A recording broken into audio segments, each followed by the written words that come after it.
Let's now have a look at how we can use workflows in the system, and I will show this by making two different examples. So first I will start with using an inventory workflow, and that's basically the workflow that I've created manually in the previous lesson.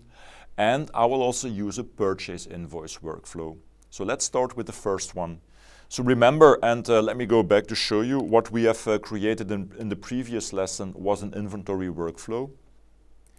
And an inventory workflow in which we specified that for item modifications, we would like to be notified when the reorder point changes. So let's go and make an example, and I'm a user working on items. And for a specific item, I would like to modify the reorder point. So for example, for the Paris guest share. So I will scroll down to the planning parameters. I will specify a reordering policy, for example, fixed reorder quantity, but instead of the reorder point of 50, I would like to set it to 100, and the reorder quantity, for example, should be 250. So again, basically what I'm doing is setting up a couple of planning parameters, but the workflow which is running in the background will now send notifications to the specified users. So let me click on OK to close the window, and let me show you a couple of things. So first of all, the notifications. Remember, we saw this in the topic on notifications in this module. And let me go to the notification setup. There we go. We can specify if we want to be notified by email, by note. In this case, I've set it to note so that I can show you how it appears as notes. And what you will see in this case is that the system will use the template new record.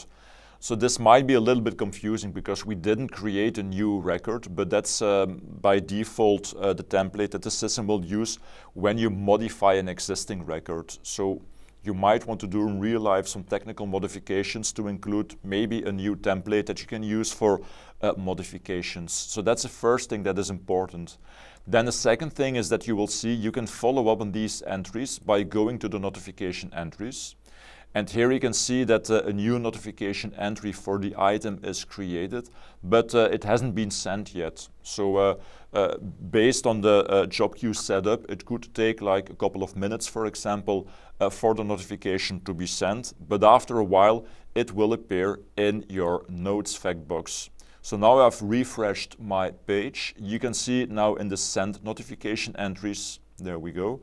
And if I go to my role center, you will see that in the notification fact box, I will have a new note. You see, so the new note created from who did we receive the note, about which item is it.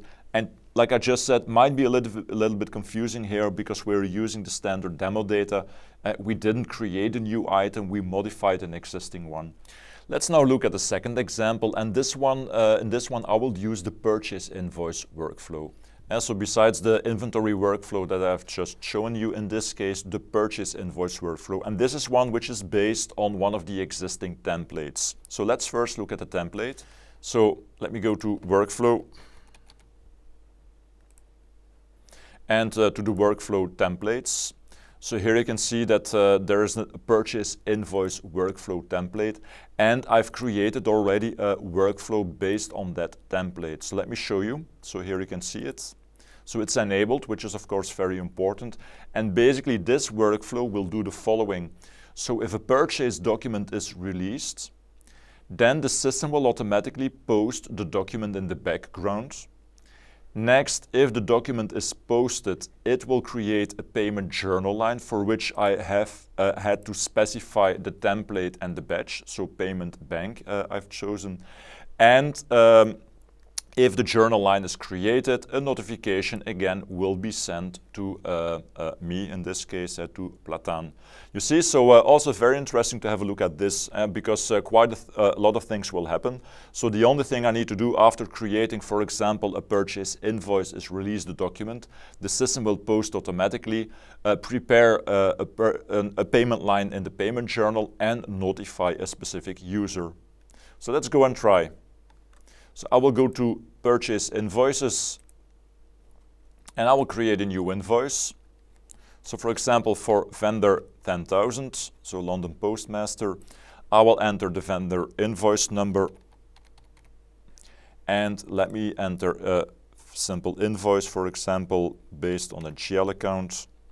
So we have purchased some office supplies for 250. So there you go. In this case, based on the workflow, I don't even need to post. So the only thing I need to do is release the document. So let's do this. So the document is released. So now if I click on refresh F5, you will see that we get a message which tells me that the document is not available. And that's because the system already has posted the document in the background. And you see that was the first workflow step, post the document in the background. So it already has been posted. Then the second step was preparing a payment journal line. So if I go to the payment journals, so no, not receivables, I'm sorry, payables, and payment journals, you will see that now a payment journal line is created automatically. So for vendor 10,000, so the 312.50, so the amount including VAT. For the invoice, I just posted, you see. So that's the second step, the second workflow step that is performed by the system. So the payment line is ready. And then the third one is again a notification. So a notification that I will receive in my role center. And here you can see now the notification, so the general journal line is created. You see, so also a very nice example of what you can do with the workflow function. So different steps, an automatic posting, preparation of journal lines, and notifying the user. Before finishing this module, there's one more practice that you can take in which you can also use a workflow based on the sales documents.